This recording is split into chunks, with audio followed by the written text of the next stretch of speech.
Kaya ano po yung nangyari dun sa insidente? Bakit nantong sa pananaksak? Eh, malapit ang pwesto ko dun. Ha? Tabi yung pwesto ko dun. Oo. Eh, wala na silang tawag dun. Wala na silang pakialam eh. Kahit ang makita mga motor, binabagsak ng nila eh. Ano yung nasa isip niyo ng oras na yun? Nablangko nga ako dun eh. Kasi, Parang nangagalit na ako kasi marami na silang binabasag, wala na silang taano. Hindi na nila tinitingnan kung ano ginagawa nila eh. ano bang trabaho niyo? Yung magawa ng relo, Gaano na ako kailan matagal nagre-relo? matagal na. Ilang taon na po? Mga 40 plus na. First time niyo na-encounter yung ganong gulo? First time. Saan mo kayo nakapwesto sa? Sa may, malapit sa Arumina. Malapit sa? Arumina. Saan po? Malapit ka sa Medjola? Arumina, kasi may sugo, sa gilid.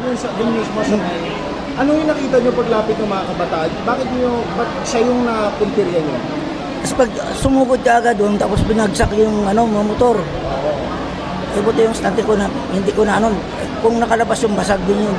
Kasi lahat ng madaanan nila ng mga salamin, binabasag nila.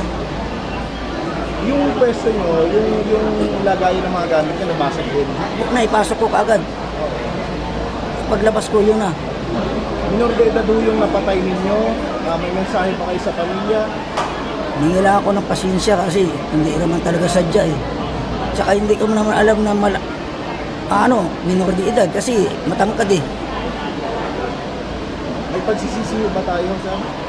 Eh, GCC man ako, hindi ako nangyari na eh. May mensahe ho kayo sa nangyari nito? Oh, Anong mensahe niyo po sa pamahalaan sa nangyari nito? ay, huwag na sana mangyari ulit ng mga riot na yan. Walang magandang mabibigay sa pamahalaan yan. Pag may problema, pag-usapan na lang. Thank you po.